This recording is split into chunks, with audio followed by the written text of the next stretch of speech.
বাংলা সাহিত্যের রোমাঞ্চকর কিছু গল্প দিয়ে সাজানো আমাদের এই বিশেষ নিবেদন সানডে সাসপেন্স। সাহিত্যিক অধ্যাপক নারায়ণ গঙ্গোপাধ্যায় জন্মেছিলেন 1919 সালে। এমএ পরীক্ষায় কলকাতা বিশ্ববিদ্যালয় থেকে বাংলায় ফার্স্ট ক্লাস ফার্স্ট হয়েছিলেন। সিটি কলেজ এবং কলকাতা বিশ্ববিদ্যালয়ে তিনি অধ্যাপনা করেছেন। টেনিদার সৃষ্টিকর্তা এই লেখক মূলত কিশোর সাহিত্যের জন্যই জনপ্রিয়, কিন্তু সানডে সাসপেন্সে আজ যে গল্পটি আপনাকে শোনানো হবে সেটি প্রাপ্ত বয়স্কদের জন্যই বলা যেতে পারে। টোপ 100 বছরের সেরা গল্প, এই বইটি থেকে আজ শুনবেন এই গল্পটি। প্রধান চরিত্রে গল্পের লেখক এস্টেটের আরদালিরা এবং রাজা বাহাদুর আর.এন. চৌধুরী। গল্প পাঠে মীর, গল্পের সূত্রধার দ্বীপ। শুরু হচ্ছে টোপ।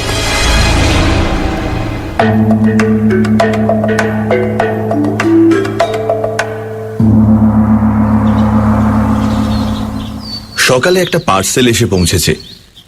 খুলে দেখি একজোড়া জুতো। না, শত্রুপক্ষের কাজ নয়। একজোড়া পুরনো ছেঁড়া জুতো পাঠিয়ে আমার সঙ্গে রসিকতার চেষ্টাও করেনি কেউ। চমৎকার ঝকঝকে বাঘের চামড়ার নতুন চটি, দেখলে চোখ জুড়িয়ে যায়। পায়ে দিতে লজ্জা বোধ হয় দস্তুর মতো, ইচ্ছে করে বিছানায় শুইয়ে রাখি। কিন্তু জুতো জোড়া পাঠালো কে? কোথাও অর্ডার দিয়েছিলাম বলেও তো মনে পড়ছে না। আর বন্ধুদের সবকটাকেই তো চিনি। বিনামূল্যে এমন এক জোড়া জুতো পাঠানোর মতো দরাজ মেজাজ এবং ট্যাঁক কারুর আছে বলেও জানি না। তাহলে ব্যাপারটা কি? খুব আশ্চর্য হব কিনা ভাবছি, এমন সময় একখানা সবুজ রঙের কার্ড চোখে পড়ল। উইথ বেস্ট কমপ্লিমেন্টস অফ রাজা বাহাদুর N.R. চৌধুরী, রামগঙ্গা এস্টেট। আর তখনই মনে পড়ে গেল। মনে পড়ল 8 মাস আগেকার এক আরণ্যক ইতিহাস, একটি বিচিত্র শিকার কাহিনী। রাজা বাহাদুরের সঙ্গে আলাপের ইতিহাসটা ঘোলাটে, সূত্রগুলো এলোমেলো। যতদূর মনে হয় আমার এক সহপাঠী তার এস্টেটে চাকরি করত। তারই যোগাযোগে রাজা বাহাদুরের এক জন্মবাসরে আমি একটা কাব্য সম্বর্ধনা জ্ঞাপন করেছিলাম।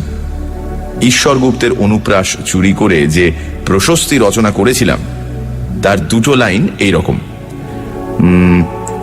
ত্রিভুবন প্রভাকর ওহে প্রভাকর, গুণবান মহিয়ান হে রাজেন্দ্রবর, ভূতলে অতুল কীর্তি রামচন্দ্র সম, অরাতি দমন ওহে তুমি নিরুপম।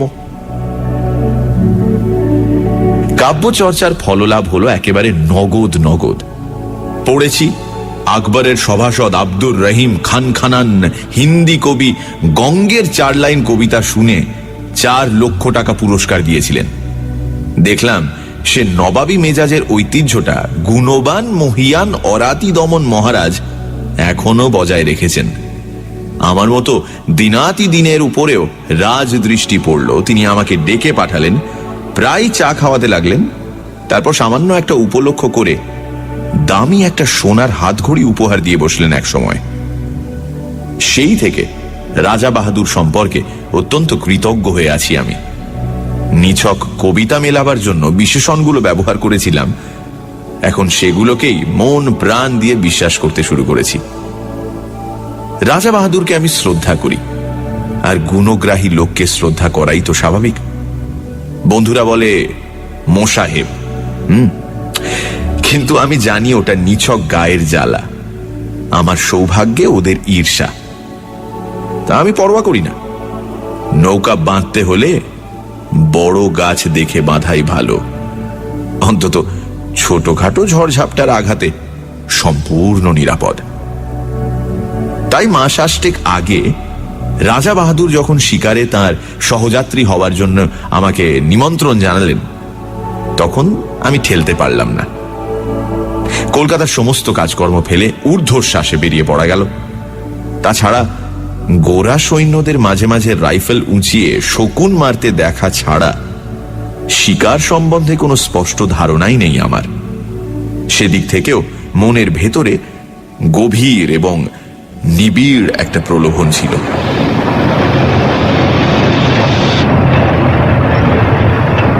জঙ্গলের ভেতরে ছোট একটা রেল লাইনে আরো ছোট একটা স্টেশনে গাড়ি থামলো।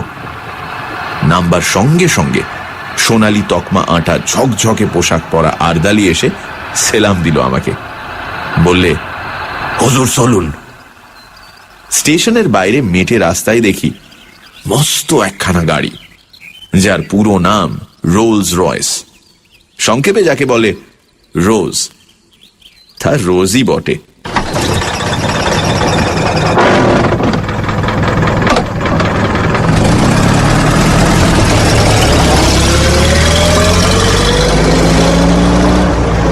মাটিতে চললো না রাজহাঁসের মতো হাওয়ায় ভেসে গেল সেটা ঠিক ঠাহর করে উঠতে পারলাম না। চামড়ার খটখটে গদি নয়, লাল মখমলের কুশন। হেলান দিতে সংকোচ হয়, পাছে মাথার সস্তা নারকেল তেলের দাগ ধরে যায়। আর বসবার সঙ্গে সঙ্গেই মনে হয় সমস্ত পৃথিবীটা নিচের মাটির ডেলার মতো গুঁড়িয়ে যাক, আমি এখানে সুখে এবং নিশ্চিন্তে ঘুমিয়ে পড়তে পারি। হাঁসের মতো ভেসে চলল রোজ। মেটে রাস্তায় চলেছে, অথচ এতটুকু ঝাঁকুনি নেই। ইচ্ছে হলো একেবারে ঘাড় বার করে দেখি গাড়িটা ঠিক মাটি দিয়েই চলেছে না দুহাত ওপর দিয়ে উড়ে চলেছে ওর চাকাগুলো। পথের দুপাশে তখন নতুন একটা জগতের ছবি। সবুজ শালবনের আড়ালে আড়ালে চা বাগানের বিস্তার, চকচকে উজ্জ্বল পাতার শান্ত শ্যামল সমুদ্র, দূরে আকাশের গায়ে কালো পাহাড়ের রেখা। ক্রমশ চা বাগান শেষ হয়ে এলো। পথের দুপাশে ঘন হয়ে দেখা দিতে লাগলো অবিচ্ছিন্ন শালবন। একজন আরদালি জানালো, হুজুর, ফরেস্ট এসে পড়েছে। ফরেস্টই বটে। পথের ওপর থেকে সূর্যের আলো সরে গেছে, এখন শুধু শান্ত আর বিষণ্ণ ছায়া। রাত্রির শিশির এখনো ভিজিয়ে রেখেছে পথটাকে। রোজের নিঃশব্দ চাকার নিচে মড়মড় করে সাড়া তুলছে শুকনো শালের পাতা।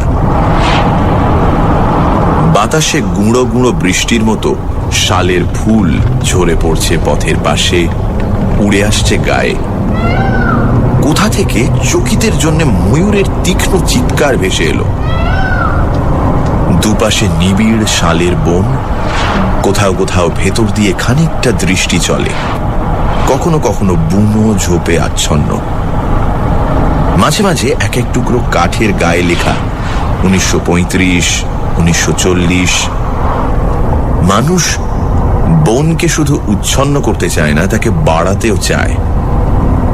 এই সব প্লটে বিভিন্ন সময় নতুন করে শালের চারা রোপণ করা হয়েছে, এ তারই নির্দেশ। বনের রূপ দেখতে দেখতে চলেছি। মাঝে মাঝে ভয় যে করছিল না এমন নয়। এই ঘন জঙ্গলের মধ্যে হঠাৎ যদি গাড়ির ইঞ্জিন খারাপ হয়ে যায় আর তাক বুঝে যদি লাফ মারে একটা বুনো জানোয়ার, তাহলে তাহলে পকেটের ফাউন্টেন পেনটা ছাড়া আত্মরক্ষার আর কোনো অস্ত্র টস্ত্র সঙ্গে নেই। শেষটায় আর থাকতে না পেরে জিজ্ঞাসা করে বসলাম, হ্যাঁ রে, এখানে বাঘ আছে? ওরা অনুকম্পার হাসি হাসলো। হ্যাঁ হুজুর। ভালুক? রাজা রাজরার সহবত, কাজেই যতটুকু জিজ্ঞাসা করব ঠিক ততটুকুই উত্তর। ওরা বলল, হ্যাঁ হুজুর। অজগর সাপ? জি মালিক। প্রশ্ন করার উৎসাহ ওই পর্যন্তই এসে থেমে গেল আমার। যেরকম দ্রুত উত্তর দিয়ে যাচ্ছে, তাতে কোনো প্রশ্নই যে না বলে আমাকে আশ্বস্ত করবে এমন তো মনে হচ্ছে না। যতদূর মনে হচ্ছিল গরিলা, হিপোপটেমাস, ভ্যাম্পায়ার কোনো কিছুই বাকি নেই। এখানে জুলু কিংবা ফিলিপিনোরাও বিষাক্ত বুমেরাং বাগিয়ে আছে কিনা এবং মানুষ পেলে তারা বেগুন পোড়া করে খেতে ভালোবাসে কিনা, এই জাতীয় একটা কুটিল জিজ্ঞাসাও আমার মনে জেগে উঠেছে ততক্ষণে, কিন্তু নিজেকে সামলে নিলাম। খানিকটা আসতেই গাড়িটা ঘস ঘস করে ব্রেক কষলো একটা। আমি প্রায় আর্তনাদ করে উঠলাম, কিরে বাঘ নাকি? আরদালিরা মুচকি হাসলো। না হুজুর, এসে পড়েছি। ভালো করে তাকিয়ে দেখি, সত্যিই তো এসে পড়েছি, সন্দেহ নেই। পথের বাঁদিকে ঘন শালবনের ভেতরে একটুখানি ফাঁকা জমি, সেখানে কাঠের তৈরি বাংলো প্যাটার্নের একখানা দোতলা বাড়ি। এই নিবিড় জঙ্গলের ভেতর যেমন আকস্মিক, তেমনি অপ্রত্যাশিত। গাড়ির শব্দে বাড়িটার ভেতর থেকে 2-3 জন চাপরাশি বেরিয়ে এলো ব্যতিব্যস্ত হয়ে। এতক্ষণ লক্ষ্য করিনি, এবার দেখলাম বাড়ির সামনে চওড়া একটা গড়খাই কাটা। লোকগুলো ধরাধরি করে মস্ত বড় এক ফালি কাঠ খাদটার ওপর সাঁকোর মতো বিছিয়ে দিল। তারই ওপর দিয়ে গাড়ি গিয়ে দাঁড়ালো রাজা বাহাদুর N.R. চৌধুরীর হান্টিং বাংলোর সামনে।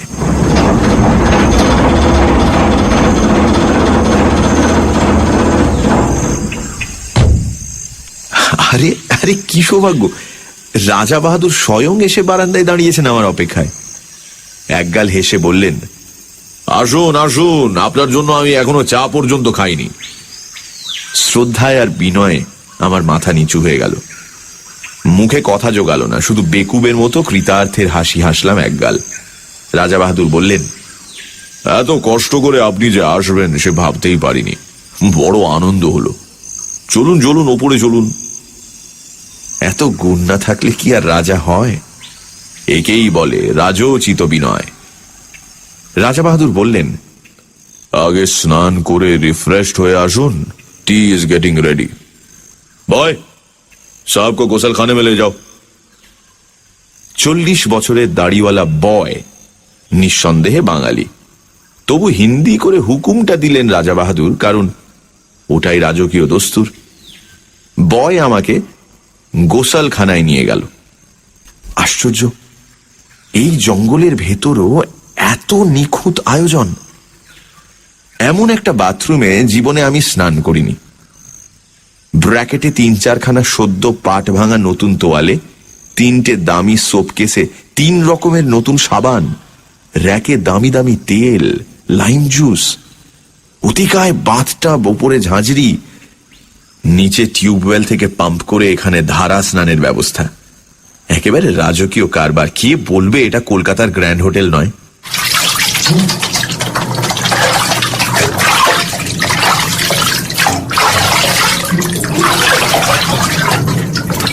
স্নান হয়ে গেল। ব্র্যাকেটে ধোপ দুরস্ত করা ফরাস ডাঙার ধুতি, সিল্কের লুঙ্গি, আদ্দির পাজামা। দামের দিক থেকে পাজামাটাই সস্তা মনে হলো, তাই পরে নিলাম। বয় বাইরেই দাঁড়িয়েছিল, নিয়ে গেল ড্রেসিং রুমে। ঘর জোড়া আয়না, পৃথিবীর যা কিছু প্রসাধনের জিনিস, কিছু আর বাকি নেই এখানে। ড্রেসিং রুম থেকে বেরুতে সোজা ডাক পড়ল রাজা বাহাদুরের লাউঞ্জে। রাজা বাহাদুর একখানা চেয়ারে চিত হয়ে শুয়ে ম্যানিলা চুরুট খাচ্ছিলেন। বললেন, আসুন, চা তৈরি। চায়ের বর্ণনা না করাই ভালো। চা, কফি, কোকো, ওভালটিন, রুটি, মাখন, পনির, চর্বিতে জমাট ঠান্ডা মাংস, কলা থেকে আরম্ভ করে পিচ পর্যন্ত প্রায় 10 রকমের ফল। সেই গন্ধমাদন থেকে যা পারি গোগ্রাসে গিলে চললাম আমি। রাজা বাহাদুর কখনো 1 টুকরো রুটি খেলেন, কখনো একটু ফল, অর্থাৎ কিছুই খেলেন না, শুধু পরপর কাপ 3 চা ছাড়া।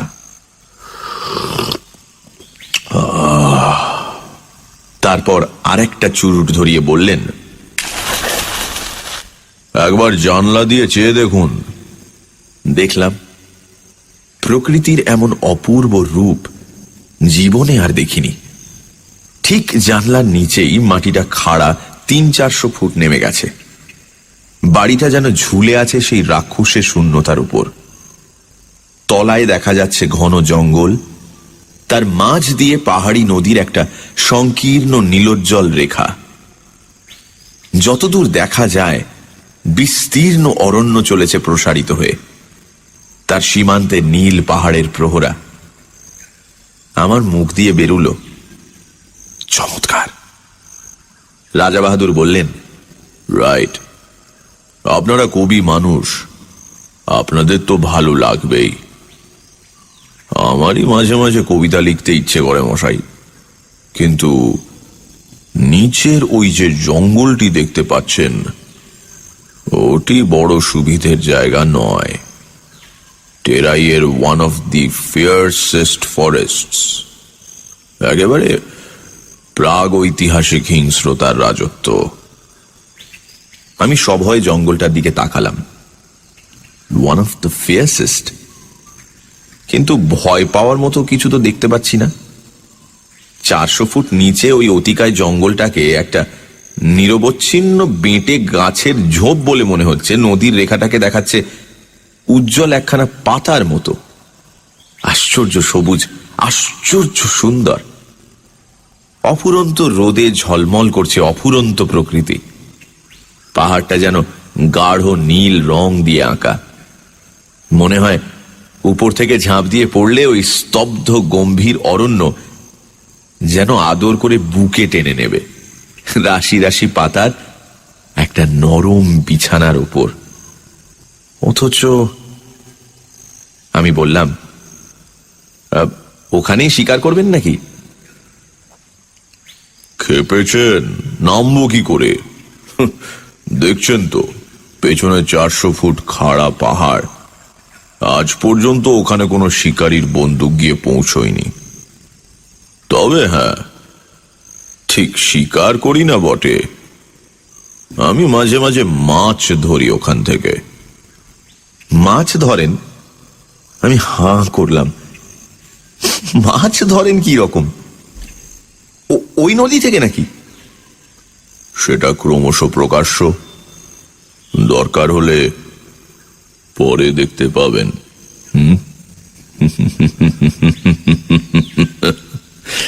রাজা বাহাদুর রহস্যময় ভাবে মুখ টিপে হাসলেন। আপাতত শিকারের আয়োজন করা যাক, কিছু না জুটলে মাছের চেষ্টাই করা যাবে। তবে ভালো টোপ ছাড়া আমার পছন্দ হয় না, আর তাতে অনেক হাঙ্গামা। কিছু বুঝতে পারছি না। রাজা বাহাদুর জবাব দিলেন না, শুধু হাসলেন।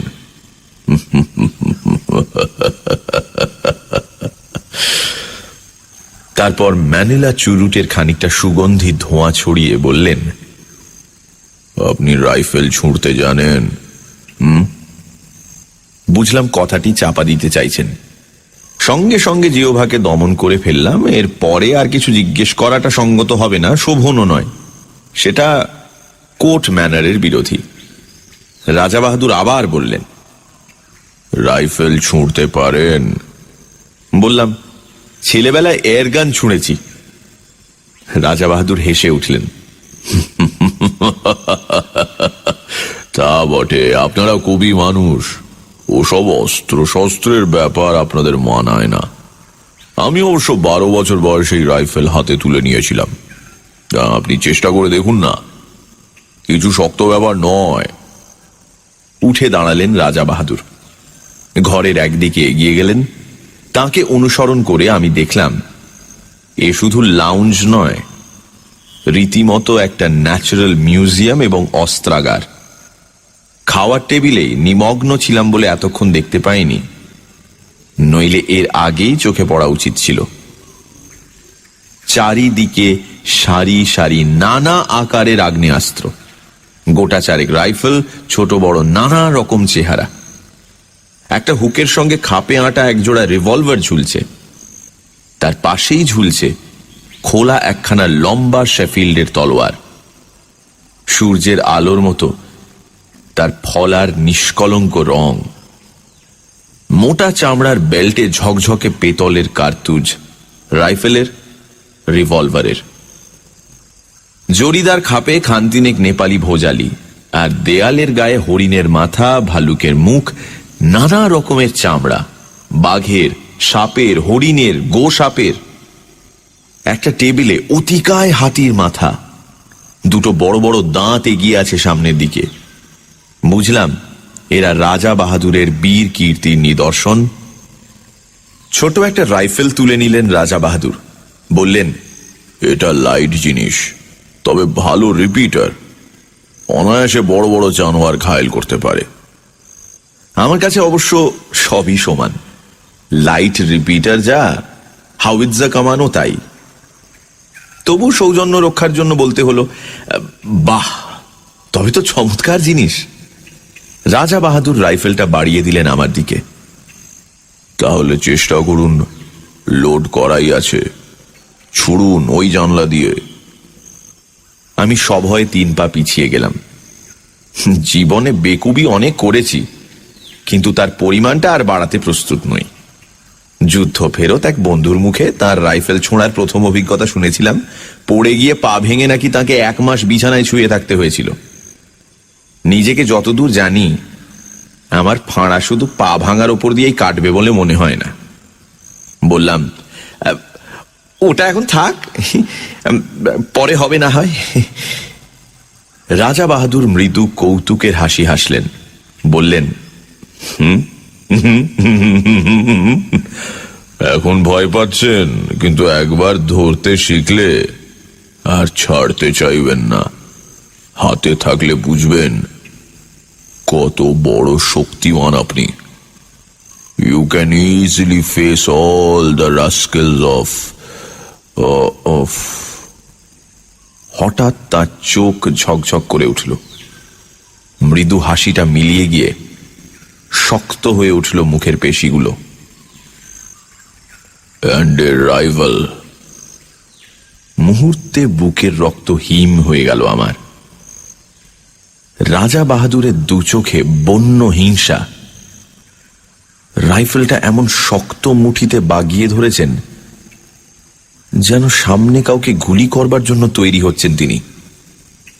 উত্তেজনার ঝোঁকে আমাকেই যদি লক্ষ্য ভেদ করে বসেন, তাহলে আতঙ্কে দেওয়ালে ঠেস দিয়ে দাঁড়িয়ে গেলাম আমি। কিন্তু ততক্ষণে মেঘ কেটে গেছে। রাজা রাজড়ার মেজাজ। রাজা বাহাদুর হাসলেন। ওয়েল, পরে আপনাকে তালিম দেওয়া যাবে।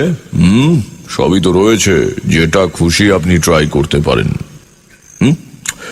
চলুন এখন বারান্দায় গিয়ে বসা যাক। Let's have some energy. প্রাতরাশেই প্রায় বিন্ধ্য পর্বত উদরসাৎ করা হয়েছে, আর কি হলে এনার্জি সঞ্চিত হবে বোঝা শক্ত। কিন্তু কথাটা বলেই রাজা বাহাদুর বাইরের বারান্দা দিকে পা বাড়িয়েছেন। সুতরাং আমাকেও পিছু নিতে হলো। বাইরের বারান্দায় বেতের চেয়ার, বেতের টেবিল। এখানে ঢোকবার পর এমন সব বিচিত্র রকমের আসরে বসছি যে আমি প্রায় নার্ভাস হয়ে উঠেছি। তবু যেন বেতের চেয়ারে বসতে পেয়ে খানিকটা সহজ অন্তরঙ্গতা অনুভব করা গেল। এটা অন্তত চেনা জিনিস। আর বসবার সঙ্গে সঙ্গে বোঝা গেল এনার্জি কথাটার আসল তাৎপর্য কি। বেয়ারা তৈরি ছিল, ট্রেতে করে একটি ফেনিল ও গ্লাস সামনে এনে রাখল। অ্যালকোহলের উগ্র গন্ধ ছড়িয়ে গেল বাতাসে। রাজা বাহাদুর স্মিত হাস্যে বললেন, চলবে? সবিনয়ে জানালাম, না। তবে বিয়ার আনবে? একেবারে মেয়েদের ড্রিঙ্ক। নেশা হবে না? না থাক, অভ্যেস নেই কোনোদিন। গুড কন্ডাক্টর প্রাইজ পাওয়া ছেলে। রাজা বাহাদুরের সুরে অনুকম্পার আভাস। আমি কিন্তু 14 বছরের বয়সেই প্রথম ড্রিঙ্ক ধরি। রাজা রাজরার ব্যাপার সবই অলৌকিক। জন্মাবার সঙ্গে সঙ্গে কেউটের বাচ্চা, সুতরাং মন্তব্য অনাবশ্যক। ট্রে বারবার যাতায়াত করতে লাগলো। রাজা বাহাদুরের প্রখর উজ্জ্বল চোখ দুটো ঘোলাটে হয়ে এলো ক্রমশ। ফর্সা মুখ গোলাপি রং ধরল। হঠাৎ অসুস্থ দৃষ্টিতে তিনি আমার দিকে তাকালেন। আচ্ছা, বলতে পারেন আপনি রাজা নন কেন? এইরকম একটা প্রশ্ন করলে বোকার মতো দাঁত বের করে থাকা ছাড়া গত্যন্তর নেই। আমিও তাই করলাম। বলতে পারলেন না? না। আপনি মানুষ মারতে পারেন? এ আবার কিরকম কথা? আমার আতঙ্ক জাগলো। না। তাহলে বলতে পারবেন না। You are absolutely hopeless.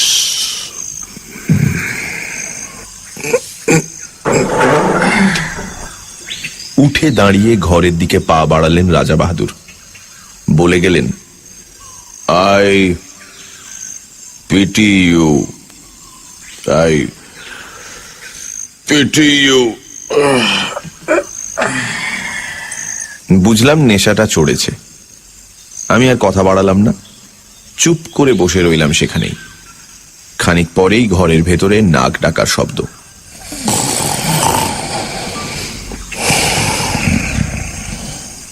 তাকিয়ে দেখি তার লাউঞ্জের সেই চেয়ারটায় হাঁ করে ঘুমোচ্ছেন রাজা বাহাদুর।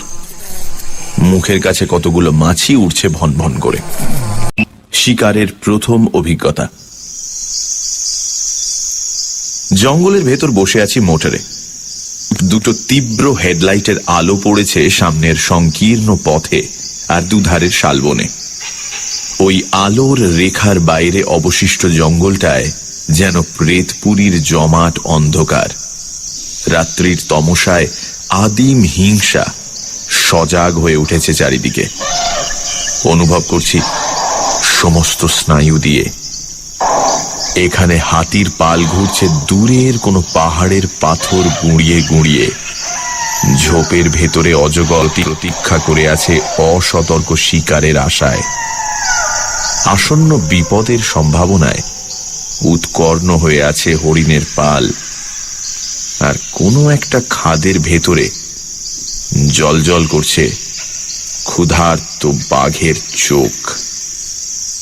কালো রাত্রিতে জেগে আছে কালো অরণ্যের প্রাথমিক জীবন। রোমাঞ্চিত ভীত প্রতীক্ষায় চুপ করে বসে আছি মোটরের মধ্যে। কিন্তু হিংসার রাজত্ব শালবন ডুবে আছে একটা আশ্চর্য স্তব্ধতায়। শুধু কানের কাছে অবিশ্রান্ত মশার গুঞ্জন ছাড়া আর কোনো শব্দ নেই। মাঝে মাঝে অল্প বাতাস দিচ্ছে। শালের পাতায় উঠেছে এক একটা মৃদু মর্মর। আর কখনো ডাকছে বনমূর্তি। ঘুমের মধ্যে পাখা ঝাপটাচ্ছে ময়ূর। মনে হচ্ছে এই গভীর ভয়ঙ্কর অরণ্যের প্রাণীগুলো যেন নিঃশ্বাস বন্ধ করে একটা নিশ্চিত কোনো মুহূর্তের প্রতীক্ষা করে আছে। আমরাও প্রতীক্ষা করে আছি। মোটরের মধ্যে নিঃসাড় হয়ে বসে আছি আমরা। একটি কথাও বলবার উপায় নেই। রাইফেলের নল ইঞ্জিনের ওপরে বাড়িয়ে দিয়ে শিকারী বাঘের মতোই তাকিয়ে আছেন রাজা বাহাদুর। চোখ দুটো উগ্র প্রখর হয়ে আছে হেডলাইটের তীব্র আলোক রেখাটার দিকে। একটা জানোয়ার ওই রেখাটা পেরুবার দুঃসাহস করলেই রাইফেল গর্জন করে উঠবে। কিন্তু জঙ্গলের সেই আশ্চর্য স্তব্ধতা। অরণ্য যেন আজ রাত্রি বিশ্রাম করছে। একটি রাত্রের জন্য ক্লান্ত হয়ে জানোয়ারগুলো ঘুমিয়ে পড়েছে খাদের ভেতরে, ঝোপের আড়ালে। কেটে চলেছে মন্থর সময়। রাজা বাহাদুরের হাতের রেডিয়াম ডায়াল ঘড়িটা একটা সবুজ চোখের মতো জ্বলছে। রাত 1:30 পেরিয়ে গেছে। ক্রমশ উসখুস করছেন উৎকীর্ণ রাজা বাহাদুর। না, হোপলেস। আজ আর পাওয়া যাবে না। বহু দূর থেকে একটা তীক্ষ্ণ গম্ভীর শব্দ হাতির ডাক, ময়ূরের পাখা ঝাপটানি চলছে মাঝে মাঝে। এক ফাঁকে একটা পেঁচা চেঁচিয়ে উঠল। রাত্রি ঘোষণা করে গেল শেয়ালের দল। কিন্তু কোথায় বাঘ, কোথায় বা ভাল্লুক?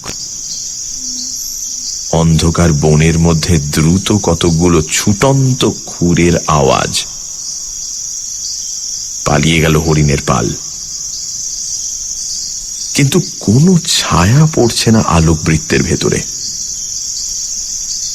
মশার কামড় যেন অসহ্য হয়ে উঠেছে। বৃথাই গেল রাতটা।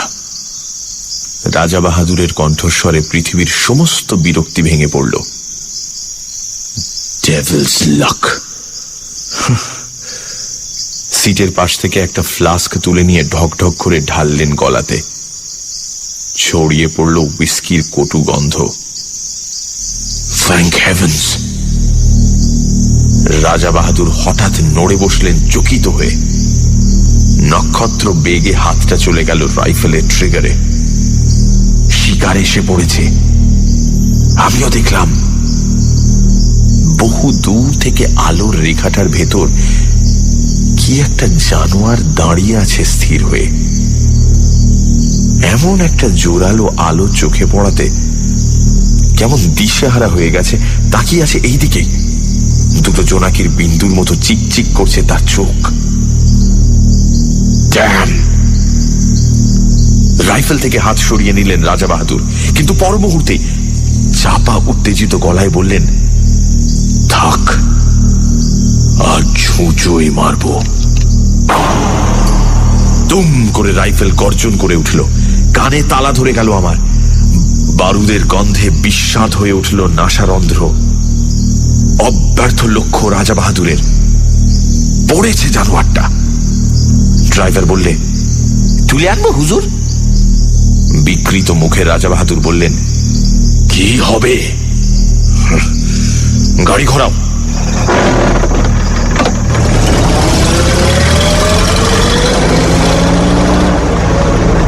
রেডিয়াম ডায়ালের সবুজ আলোয় রাত 3টে।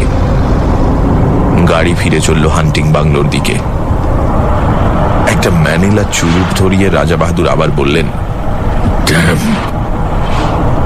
কিন্তু কি আশ্চর্য, জঙ্গল যেন রসিকতা শুরু করেছে আমাদের সঙ্গে।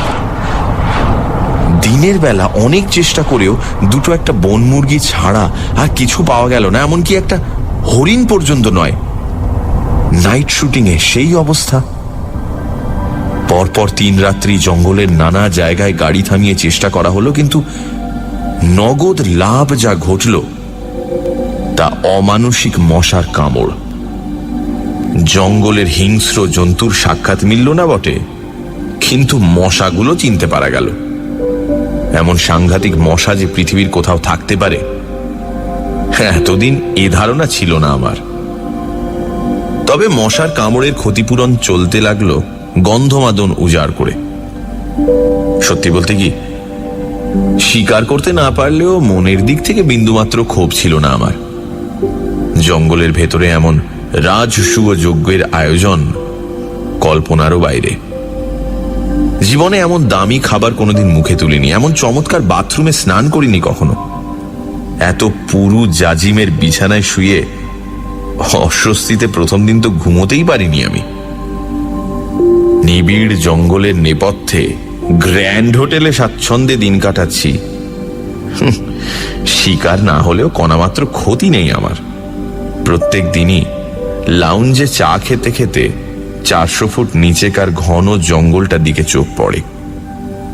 সকালের আলো উদ্ভাসিত শ্যামলতা দিগন্ত পর্যন্ত বিস্তীর্ণ হয়ে আছে অপরূপ প্রসন্নতায়। One of the fiercest forests. শ্বাস হয় না। তাকিয়ে তাকিয়ে দেখি বাতাসে আকার অবয়বহীন পত্রাবরণ সবুজ সমুদ্রের মতো দুলছে, চক্র দিচ্ছে পাখির দল। এখান থেকে মৌমাছির মতো দেখায় পাখিগুলোকে। জানলার ঠিক নিচেই ইস্পাতের ফলার মতো পাহাড়ি নদীটার নীলিমোজ্জ্বল রেখা। দুটো একটা নুড়ি ঝকমক করে মণিখণ্ডের মতো। বেশ লাগে। তারপরেই চমক ভাঙে আমার। তাকিয়ে দেখি ঠোঁটের কোণে ম্যানিলা চুরুট পুড়ছে। অস্থির চঞ্চল পায়ে রাজা বাহাদুর ঘরের ভেতর পায়চারি করছেন। চোখে মুখে একটা চাপা আক্রোশ, ঠোঁট দুটোই নিষ্ঠুর কঠিনতা। কখনো একটা রাইফেল তুলে নিয়ে বিরক্তি ভরে নামিয়ে রাখেন, কখনো ভোজালি তুলে নিয়ে নিজের হাতের ওপর ফলাটা পরীক্ষা করেন, সেটার ধার। আবার কখনো বা জানলার সামনে খানিকক্ষণ স্থির দৃষ্টিতে তাকিয়ে থাকেন নিচের জঙ্গলটার দিকে। আজ 3 দিন থেকে উল্লেখযোগ্য একটা কিছু স্বীকার করতে পারেননি। ক্ষোভে তার দাঁতগুলো কড়মড় করতে থাকে। তারপরেই বেরিয়ে যান এনার্জি সংগ্রহের চেষ্টায়। বাইরের বারান্দায় গিয়ে হাঁক দেন, ব্যাগ। কিন্তু পরের পয়সায় রাজভোগ খেয়ে এবং রাজোচিত বিলাস করে বেশি দিন কাটানো আর সম্ভব নয় আমার পক্ষে। রাজা বাহাদুরের অনুগ্রহ একটি দামি জিনিস বটে, কিন্তু কলকাতায় আমার ঘর সংসার আছে, একটা দায়িত্ব আছে তার। সুতরাং 4র্থ দিন সকালে কথাটা আমাকে পারতে হলো। বললাম, এবার আমাকে বিদায় দিন তাহলে। রাজা বাহাদুর সবে 4র্থ পেগে চুমুক দিয়েছেন তখন। তেমনি অসুস্থ আর রক্তাভ চোখে আমার দিকে তাকালেন। বললেন, আপনি যেতে চান? কাজকর্ম রয়েছে। কিন্তু আমার শিকার আপনাকে দেখাতে পারলাম না। সে না হয় আরেকবার হবে। চাপা ঠোঁটের ভেতরেই একটা গম্ভীর আওয়াজ করলেন রাজা বাহাদুর। আপনি ভাবছেন আমার ওই রাইফেলগুলো দেয়ালে ওই সব শিকারের নমুনা? ওগুলো সব ফার্স।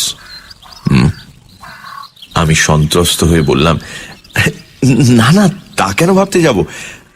শিকার তো খানিকটা অদৃষ্টের ব্যাপার। অদৃষ্টকেও বদলানো চলে। রাজা বাহাদুর উঠে পড়লেন। আমার সঙ্গে আসুন। দুজনে বেরিয়ে এলাম। রাজা বাহাদুর আমাকে নিয়ে এলেন হান্টিং বাংলোর পেছন দিকটাতে। ঠিক সেখানে, যার 400 ফুট নিচে টেরাইয়ের অন্যতম হিংস্র অরণ্য বিস্তীর্ণ হয়ে আছে। এখানে আসতে আরেকটা নতুন জিনিস চোখে পড়ল। দেখি কাঠের একটা রেলিং দেওয়া সাঁকোর মতন জিনিস সেই সীমাহীন শূন্যতার ওপরে প্রায় 15-16 হাত প্রসারিত হয়ে আছে। তার পাশে 2 বড় বড় কাঠের চাকা, তাদের সঙ্গে 2 জোড়া মোটা কাছি জড়ানো। ব্যাপারটা কি ঠিক বুঝতে পারলাম না। আসুন। রাজা বাহাদুর সেই ঝুলন্ত সাঁকোটার উপর গিয়ে দাঁড়ালেন। আমিও গেলাম তার পেছন পেছন। একটা আশ্চর্য বন্দোবস্ত। ঠিক সাঁকোটার নিচেই পাহাড়ি নদীটার রেখা, নুড়ি মেশানো সংকীর্ণ বালু তট তার দুপাশে। তাছাড়া জঙ্গল আর জঙ্গল। নিচে তাকাতে আমার মাথা ঘুরে গেল। রাজা বাহাদুর বললেন, জানেন এসব কি? না। আমার মাছ ধরবার বন্দোবস্ত। এর কাজ খুব গোপনে। নানা হাঙ্গামা আছে, কিন্তু অব্যর্থ। ঠিক বুঝতে পারছি না। আজ রাত্রেই বুঝতে পারবেন। শিকার দেখাতে আপনাকে ডেকে এনেছি। নতুন একটা শিকার দেখাবো, কিন্তু কোনো দিন এর কথা কারো কাছে প্রকাশ করতে পারবেন না। কিছু না বুঝেই মাথা নাড়লাম। না। তাহলে আজ রাতটা অবধি থাকুন। কাল সকালেই আপনার গাড়ির ব্যবস্থা করব। রাজা বাহাদুর আবার হান্টিং বাংলোর সম্মুখের দিকে এগোলেন। কাল সকালের পর এমনিতেই আপনার আর এখানে থাকা চলবে না। একটা কাঠের সাঁকো, দুটো কপি কলের মতো জিনিস, মাছ ধরার ব্যবস্থা। কাউকে বলা যাবে না এবং কাল সকালেই চলে যেতে হবে। সবটা মিলিয়ে যেন রহস্যের খাস মহল একেবারে। আমার আমার কেমন এলোমেলো লাগতে লাগলো সমস্ত, কিন্তু ভালো করে জিজ্ঞাসা করতে পারলাম না। রাজা বাহাদুরকে বেশি প্রশ্ন করতে কেমন অস্বস্তি লাগে আমার, অনধিকার চর্চা মনে হয়। বাংলোর সামনে 3-4টে ছোট ছোট নোংরা ছেলে মেয়ে খেলা করে বেড়াচ্ছে। হিন্দুস্তানি কিপারটা এবারে সম্পত্তি। কিপারটাকে সকালে রাজা বাহাদুর শহরে পাঠিয়েছেন। কিছু দরকারি জিনিসপত্র কিনে কাল সে ফিরবে। ভারী ভারী বিশ্বাসী আর অনুগত লোক। মাতৃহীন ছেলে মেয়েগুলো সারা দিন হুটোপাটি করে ডাক বাংলোর সামনে। রাজা বাহাদুর বেশ অনুগ্রহের চোখে দেখেন ওদের। দোতলার জানলা থেকে পয়সা, রুটি কিংবা বিস্কুট ছুঁড়ে দেন। নিচে ওরা সেগুলো নিয়ে কুকুরের মতো লোফালুফি করে। রাজা বাহাদুর তাকিয়ে তাকিয়ে দেখেন সকৌতুকে। আজও ছেলে মেয়েগুলো হুল্লোড় করে তার চারিপাশে এসে ঘিরে দাঁড়ালো। বললে, হুজুর সেলাম। রাজা বাহাদুর পকেটে হাত দিয়ে কতগুলো পয়সা ছড়িয়ে দিলেন ওদের ভেতরে। হরির লুঠের মতো কাড়াকাড়ি পড়ে গেল। বেশ ছেলে মেয়েগুলি, 2 থেকে 8 বছর পর্যন্ত বয়স। আমার ভারী ভালো লাগে ওদের।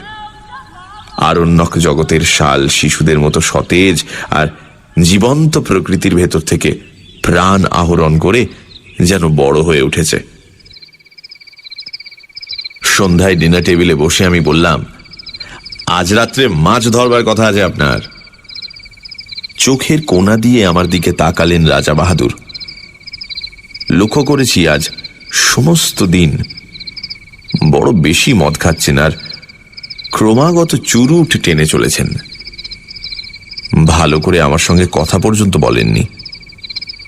ভেতরে ভেতরে কিছু একটা ঘটে চলেছে তাঁর। রাজা বাহাদুর সংক্ষেপে বললেন, আমি সসংকোচে জিজ্ঞাসা করলাম,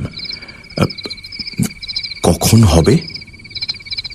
এক মুখ ম্যানিলা চুরুটের ধোঁয়া ছড়িয়ে তিনি জবাব দিলেন, সময় হলে ডেকে পাঠাবো। এখন আপনি গিয়ে শুয়ে পড়ুন, স্বচ্ছন্দে কয়েক ঘন্টা ঘুমিয়ে নিতে পারেন। শেষ কথাটা পরিষ্কার আদেশের মতো শোনালো। বুঝলাম আমি বেশিক্ষণ আর তার সঙ্গে কথা বলি এ তিনি চান না। তাড়াতাড়ি শুয়ে পড়তে বলাটা অতিথি পরায়ণ গৃহস্থের অনুনয় নয়, রাজার নির্দেশ, এবং সে নির্দেশ পালন করতে বিলম্ব না করাই ভালো। কিন্তু অতি নরম জাজিমের বিছানায় শুয়েও ঘুম আসছে না। মাথার ভিতর আবর্তিত হচ্ছে অসংলগ্ন চিন্তা। মাছ ধরা, কাঠের সাঁকো, কপিকল, অত্যন্ত গোপনীয়, অতলস্য। তারপর এপাশ ওপাশ করতে করতে কখন যে চৈতন্য আচ্ছন্ন হয়ে এলো তা আমি নিজেই টের পাইনি। মুখের উপর ঝাঁঝালো একটা টর্চের আলো পড়তে আমি ধড়মড় করে উঠে পড়লাম। রাত তখন কটা ঠিক জানি না। আরণ্যক পরিবেশে নির্জনতা আবির্ভূত। বাইরে শুধু তীব্র কণ্ঠ ঝিঁঝির ডাক। আমার গায়ে বরফের মতো ঠান্ডা একটা হাত পড়েছে কার। সে হাতের স্পর্শে পা থেকে মাথা পর্যন্ত শিউরে গেল আমার। রাজা বাহাদুর বললেন, সময় হয়েছে, চলুন। আমি কি বলতে যাচ্ছিলাম ঠোঁটে আঙুল দিলেন রাজা বাহাদুর। কোনো কথা নয়, আসুন। এই গভীর রাত্রে এমনই নিঃশব্দে আহ্বান, সবটা মিলিয়ে একটা রোমাঞ্চকর উপন্যাসের পটভূমি তৈরি হয়েছে যেন। কেমন একটা অস্বস্তি, একটা অনিশ্চিত ভয়ে গা ছমছম করতে লাগলো আমার। মন্ত্রমুগ্ধের মতো রাজা বাহাদুরের পেছন পেছন বেরিয়ে এলাম। হান্টিং বাংলোটা অন্ধকার, একটা মৃত্যুর শীতলতা ঢেকে রেখেছে তাকে। এক টানা ঝিঁঝির ডাক, চারিদিকে অরণ্যে কান্নার শব্দের মতো পত্র মর্মর। গভীর রাত্রিতে জঙ্গলের মধ্যে মোটর থামিয়ে বসে থাকতে আমার ভয় করেছিল, আজও ভয় করছে, কিন্তু এ ভয়ের চেহারা আলাদা। এর মধ্যে আরেকটা কি যেন মিশে আছে, ঠিক বুঝতে পারছি না, অথচ পাও সরতে চাইছে না আমার। মুখের উপরে একটা টর্চের আলো, রাজা বাহাদুরের হাতের স্পর্শটা বরফের মতো ঠান্ডা, ঠোঁটে আঙুল দিয়ে নীরবতার সেই দুর্বোধ্য কুটির সংকেত। টর্চের আলোয় পথ দেখিয়ে রাজা বাহাদুর আমাকে সেই ঝুলন্ত সাঁকোটার কাছে নিয়ে এলেন। দেখি তার উপরে শিকারের আয়োজন, দুখানা চেয়ার পাতা, দুটো তৈরি রাইফেল, দুজন বেয়ারা, একটা কপি কলের চাকা ঘুরিয়ে কি একটা জিনিস নামিয়ে দিচ্ছে নিচের দিকে। এক মুহূর্তের জন্য রাজা বাহাদুর তার 9 সেলের হান্টিং টর্চটা নিচের দিকে ফ্ল্যাশ করল। প্রায় 250 ফুট নিচে সাদা পুটলির মতো কি একটা জিনিস কপি কলের দড়ির সঙ্গে নেমে যাচ্ছে দ্রুত বেগে। আমি বললাম, ওটা কি রাজা বাহাদুর? মাছের টোপ। কিন্তু এখনো কিছু বুঝতে পারছি না। একটু পরে বুঝবেন, এখন চুপ করুন। এবারে স্পষ্ট ধমক দিলেন আমাকে। মুখ দিয়ে ভক ভক করে হুইস্কির তীব্র গন্ধ বেরোচ্ছে। রাজা বাহাদুর প্রকৃতিস্থ নেই, আর কিছুই বুঝতে পারছি না আমি। আমার মাথার ভেতর সব যেন গন্ডগোল হয়ে গেছে। একটা দুর্বোধ্য নাটকের নির্বাক দ্রষ্টার মতো রাজা বাহাদুরের পাশের চেয়ারটাতে আসন নিলাম আমি। ওদিকে ঘন কালো বনান্তের উপর ভাঙা চাঁদ দেখা দিল। তার খানিকটা ম্লান আলো এসে পড়ল 400 ফুট নিচের নদীর জলে, তার ছড়ানো মণিখণ্ডের মতো নুড়িগুলোর উপরে। আবছাভাবে যেন দেখতে পাচ্ছি কপিকলের দড়ির সঙ্গে বাঁধা সাদা পুঁটলিটা অল্প অল্প নড়ছে বালির উপরে। এক হাতে রাজা বাহাদুর রাইফেলটা বাগিয়ে ধরে আছেন, আরেক হাতে মাঝে মাঝে আলো ফেলছেন নিচের পুঁটলিটায়। চকিত আলোয় যেটুকু মনে হচ্ছে পুঁটলিটা যেন জীবন্ত, অথচ কি জিনিস কিছু বুঝতে পারছি না। এ নাকি মাছের টোপ? কিন্তু কি এ মাছ? আর এই কিসের টোপ? আবার সেই স্তব্ধতার প্রতীক্ষা। মুহূর্ত কাটছে, মিনিট কাটছে, ঘন্টা কাটছে। রাজা বাহাদুরের টর্চের আলো বারে বারে পিছলে পড়ছে নিচের দিকে। দিগন্ত প্রসার হিংস্র অরণ্য ভাঙা ভাঙা জ্যোৎস্নায় দেখাচ্ছে তরঙ্গিত একটা সমুদ্রের মতো। নিচের নদীটা ঝকঝক করছে যেন একখানা খাপ খোলা তলোয়ার। অবাক বিস্ময়ে আমি বসে আছি। মিনিট কাটছে, ঘন্টা কাটছে, টোপ ফেলে মাছ ধরছেন রাজা বাহাদুর, অথচ সব ধোঁয়াটে লাগছে আমার।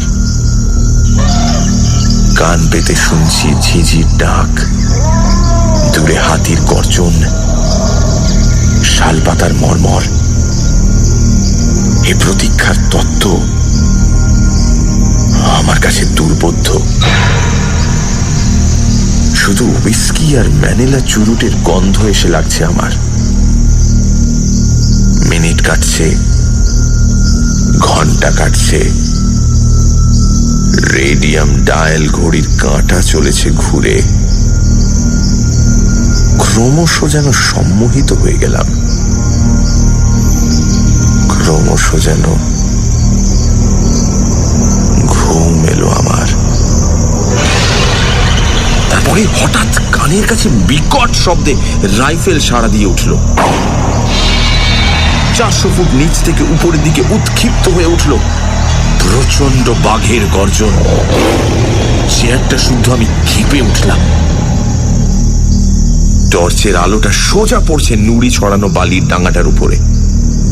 পরিষ্কার দেখতে পেলাম ডোরা কাটা অতিকায় একটা বিশাল জানোয়ার সাদা পুঁটলিটার উপর একখানা থাবা চাপিয়ে দিয়ে পড়ে আছে, সাপের মতো ল্যাজ আছড়াচ্ছে অন্তিম আক্ষেপে।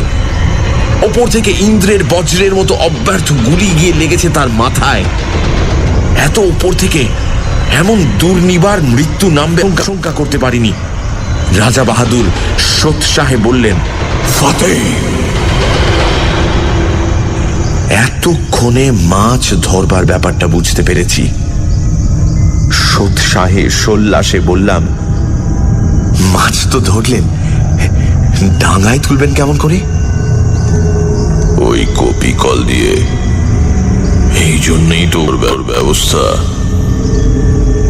ব্যাপারটা যেমন বিচিত্র তেমনই উপভোগ্য। আমি রাজা বাহাদুরকে অভিনন্দিত করতে যাব এমন সময় পরিষ্কার শুনতে পেলাম শিশুর গোঙানি, ক্ষীণ অথচ নির্ভুল। এ কিসের শব্দ? 400 ফুট নিচ থেকে ওই শব্দটা আসছে। হ্যাঁ, কোনো ভুল নেই। মুখের বাঁধন খুলে গেছে, কিন্তু বড় দেরিতে। আমার রক্ত হিম হয়ে গেল, আমার চুল খাড়া হয়ে উঠল। আমি পাগলের মতো চিৎকার করে উঠলাম, রাজা বাহাদুর, কিসের টোপ আপনার? কি দিয়ে আপনি মাছ ধরলেন? চুপ! একটা কালো রাইফেলের নল আমার বুকে ঠেকালেন রাজা বাহাদুর। তারপরেই আমার চারিদিকে পৃথিবীটা পাক খেতে খেতে হাওয়ায় গড়া একটা বুদবুদের মতো শূন্যে মিলিয়ে গেল। রাজা বাহাদুর চাপটে না ধরলে 400 ফুট নিচেই পড়ে যেতাম হয়তো।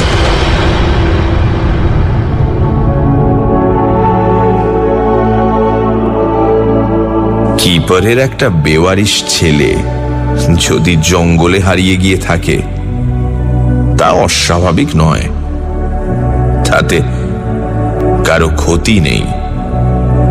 কিন্তু প্রকাণ্ড রয়্যাল বেঙ্গল মেরেছিলেন রাজা বাহাদুর, লোককে ডেকে দেখানোর মতো। তাই 8 মাস পরে এই চমৎকার চটি জোড়া উপহার এসেছে। 8 মাস আগেকার সে রাত্রি এখন স্বপ্ন হয়ে যাওয়াই ভালো। কিন্তু এই চটি জোড়া অতি মনোরম বাস্তব। পায়ে দিয়ে একবার হেঁটে দেখলাম, যেমন নরম তেমনি আরাম।